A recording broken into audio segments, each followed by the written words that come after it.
Good morning, everybody! Last Notion here, back for another reaction to My Hero Academia! I made it the week, doing reactions daily, so that's good.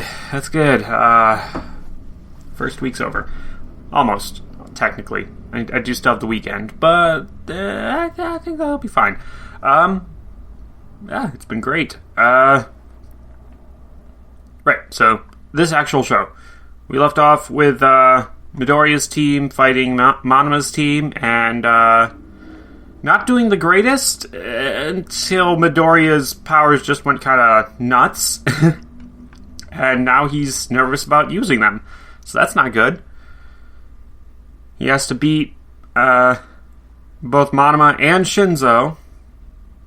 Well, I guess everybody's right there, so it is just kind of one big superhero brawl. And all the teachers are like right there watching as well, so they're aware of what happened, and I have to imagine that Aizawa's gonna pull Midoriya. Well, Aizawa and All Might are gonna pull Midoriya aside and have a little chat with him about all that after this is all over, especially Aizawa, because I'm pretty sure he's figured out by now that Midoriya didn't have full control of his powers at first, and now he does, or at least he seemed to. So why is this? What happened?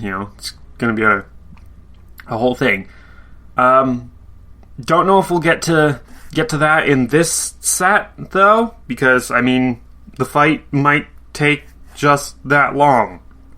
Depends on how many flashbacks they decide to put in, and just what kind of a fight they're going for here. Plus, Monoma's team is actually pretty good at, coordinating and using their powers, so might have some trouble there. Oh, jeez. That again. Yawns. Okay. Is there anything else to talk about? I feel like there was something else to talk about. They could touch on Endeavor and Shoto in this, I guess, in the background, but I'm not counting on that. Otherwise, I guess that is it. Man, we're almost 12 episodes into this, and I don't think we've seen the League yet this season. Huh. That's annoying. Well, we have seen All for One, though, so that's a thing. Anyway, let's give it a watch. So, starting in 3, 2, 1.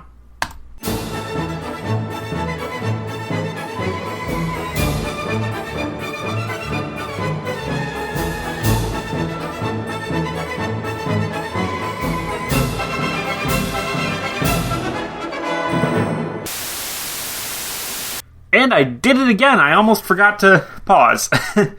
Right, so, yeah. We've ended ended that first arc there, pretty much. I might have been forgetting something. What was the first episode? The first episode was, right, that rescue... well, not really rescue, but the practice hero work. And episode 2 was more about Hawks, and it was basically just tying a neat little bow on the end of season 4. Well, not neat, but whatever.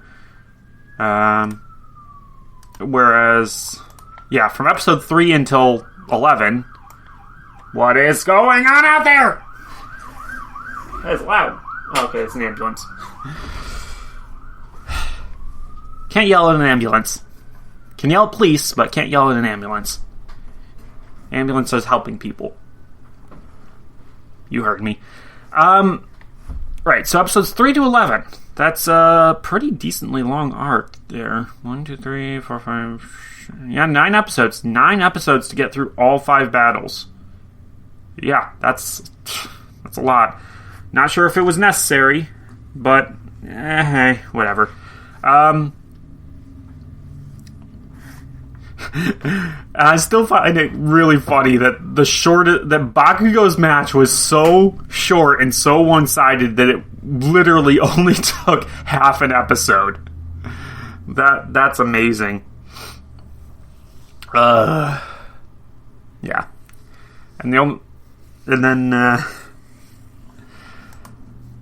Okay, so got the conclusion here. Midoriya's starting to learn how to use... Okay, Black Whip is the name of this power, I guess.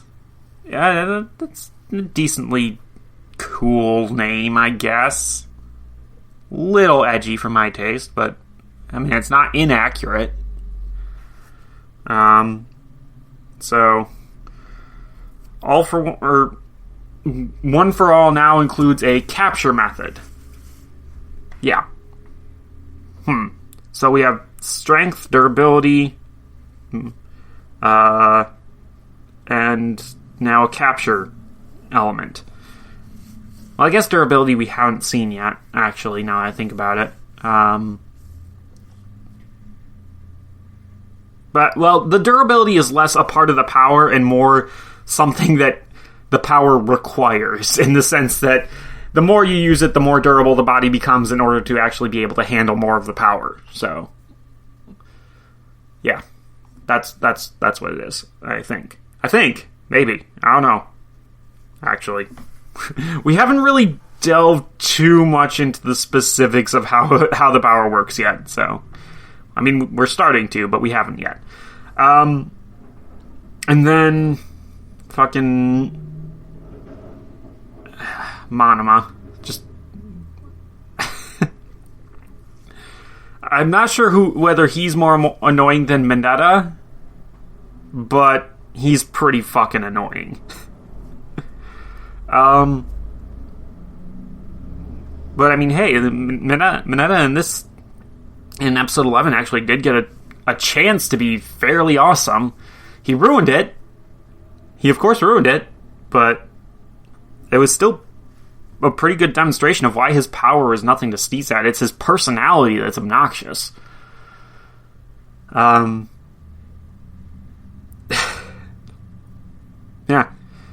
And of course, Uraraka and Mina were both badass. Monoma's team... It's interesting because they kind of, in a way, seem like they were the dregs of Class B. Like, they don't really have the most interesting and novel powers that lend themselves to a big epic battle. But they did great at making those powers work for them. So, yeah, it's just another one of those things that I always like seeing powers used in unexpected ways that make them stronger than what you would think. I mean, Mina's ability is that she can secrete acid, so that on its own doesn't seem that strong.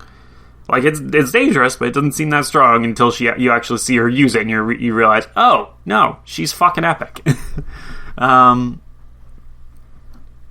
So yeah, that was the first episode, and the second episode was mainly just people talking, going over what happened in the previous one. Confirmation that starting from probably season 6 onward, maybe late season 5, I'm not sure. Depends on how they divide up the semesters here. Shinzo's probably going to be joining one of the classes, and I don't know which class it is, but you can bet that... well, actually, now that I think about it, that would have probably been something I've seen more if it was Class 1A. Yeah, if it was Class 1A, I probably would have seen it in... I probably would have seen it mentioned that it already happened in the manga. And since I haven't, I'm betting that means he'll be in Class B. Which kind of sucks. I also think it's a little bit weird that they're only considering one student to move ahead. You're telling me that in the entirety of all the other classes at UA, there is not a single other student that has the drive and focus to reach the hero course? I'd think there'd be at least 2 or 3 that would be attempting it. I don't know. yeah. So, but still, he's going to be closer to the main cast from the next semester onwards. So that's pretty cool. And then we there's actually quite a bit that to go over there with the ending of episode 12. Well, not really just the end, but like in general, like Shoto reaching out to Endeavor a little bit, at least accepting that his dad can teach him things. I forgot to shave today. Sorry, got distracted. But he reached out to his dad. He learned it just in time to actually use it, and it came in useful. It was pretty awesome. I like that it is a move that we've technically seen before. I don't know how Endeavor really knew about it, unless he, like, at one point coordinated with his wife to figure out how their powers work together. Which, I mean, does seem like something that he would have done. But anyway, potential ill-gotten gains aside, the whole hero license now having that and fighting the bad guys right away. That was really funny and cool, and yeah, I mean, bad guy didn't really stand much of a chance against them. I loved seeing that All Might was he still has the heart of a hero. He's still trying to save people even when he doesn't have powers. It's really, really fucking cool. Really makes me sad for him. Really makes me wish he would go to fucking, like, support people and have them make him like an exoskeleton. So that way he could at least, still be out there, still be helping. But whatever. And speaking of support, yeah, that news report of a hero support company, that's not a coincidence. I'm going to actually bring that back up so that way I can look at the name again, because that is definitely important. Okay, no, it was before that. Alright, right here. They were talking, and they had the news on in the background, and then it went over, and yeah, okay.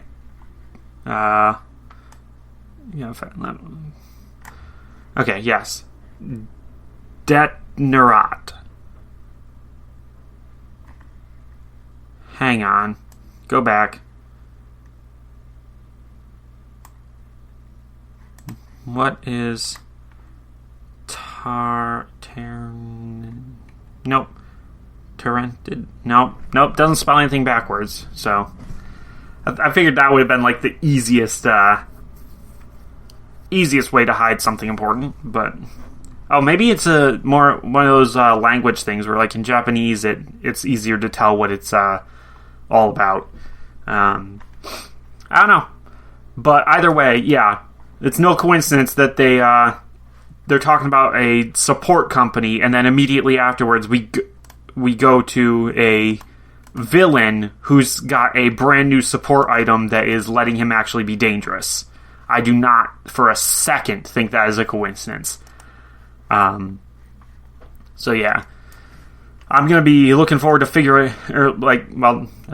finding out whether or not that's in any way, shape, or form a plot line that they intend to follow up on. Yeah, we'll go with that. I don't know how else to put that, but we'll go with that. Yeah. Now, the only other thing that I can think of that's notable is when President Mike was talking to Aizawa, he mentioned a person's name. I don't remember what it was, but there was the implication that someone in Aizawa's past is related to why he's mentoring Shinzo. I don't know what that could be. I mean, I know, I'm pretty sure everybody's had the theory before that Aizawa is somehow Shinzo's dad, but I don't think that's true. I think they just share similar designs, and their powers work in not really similar ways, but they go down a similar route towards with how they utilize them. And that enables them to work really well together. So, I mean, hell of a coincidence in that regard, but like, I still say the biggest like coincidence in this show that has that it's pulled out of its ass is still that Muscular was the guy that killed Koda's parents. Like that, I will not get over that. That is ridiculous. But so compared to that, this is just like, yeah, sure, why not? Whatever. Yeah. So finding out more about Aizawa's past and who that person is and why Present Mike thought it was related is that's gonna have to wait, but it is something I want to keep in mind. Might actually be worth writing that down at this point, because there's a lot going on right now, actually. Like, a lot of plots that have not resolved, I guess, is the right word. Alright, so, like, we have that... okay, so we obviously have the League of Villains that's going on right now. That's the thing. We also have... see if I can... Nope. We also have Hawks infiltrating the League. So... Hawks infiltrating... Like, that's like an entire separate plot line that's currently ongoing. We have the Todorokis and what's going on with them. Which, side note to that, we also have whatever's going on with Dabi. Which I do know what it is. I've been spoiled on that. Thanks, manga readers. But it's one of those things where I don't want to talk about it until it actually gets revealed in the show. Which I don't know if they're going to do that this season or maybe not. I don't know how far ahead the manga is. Excuse me. So we have that. We have finished up the background hero licensing course stuff. So there is that. Everybody now has their licenses. Everybody important, I should say. So we've done that. Okay, so there's Eri and... damn it, I'm blanking. Mirio. Eri and Mirio. They're, like...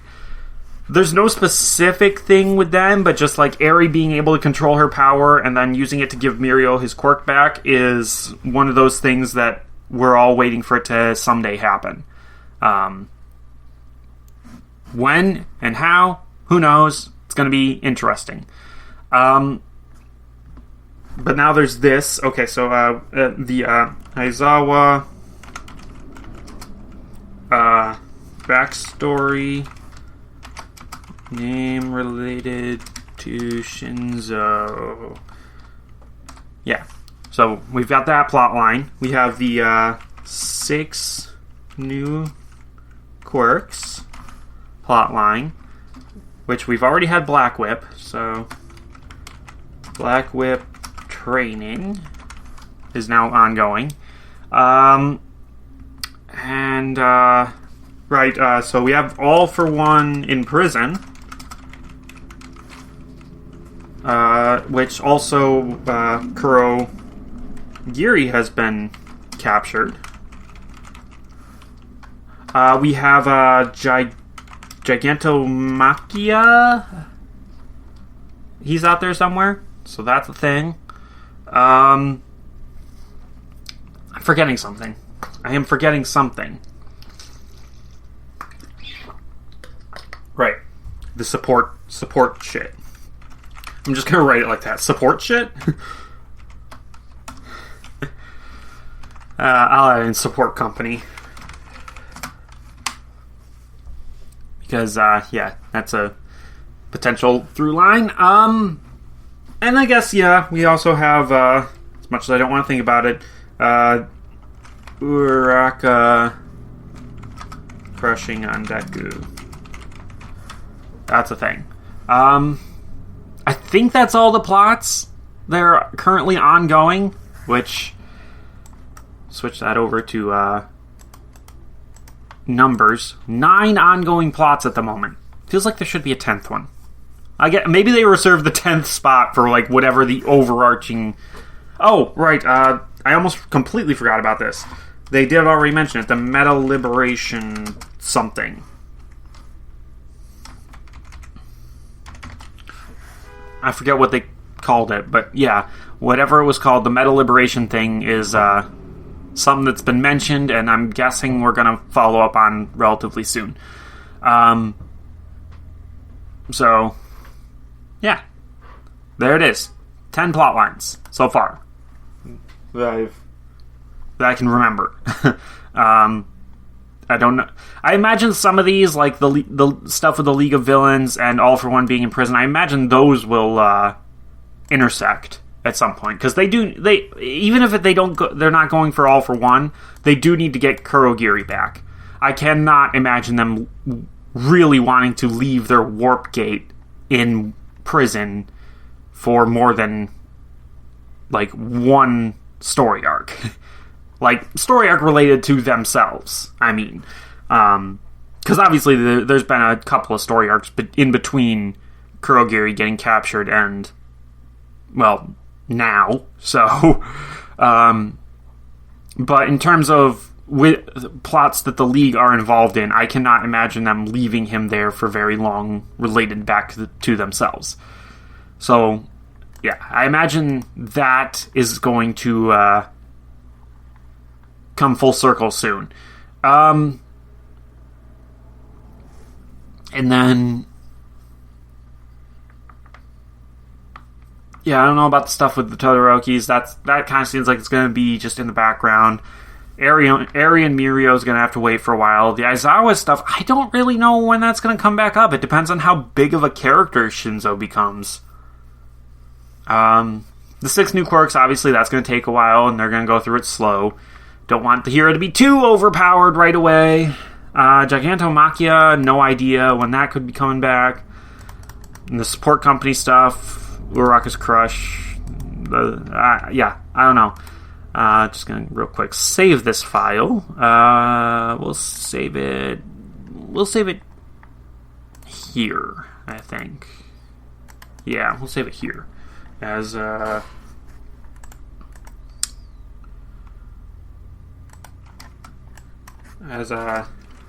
MHA plots. Yeah, so I mean, it's a lot that they've got to balance going forward without spending too much time in between each one, yeah.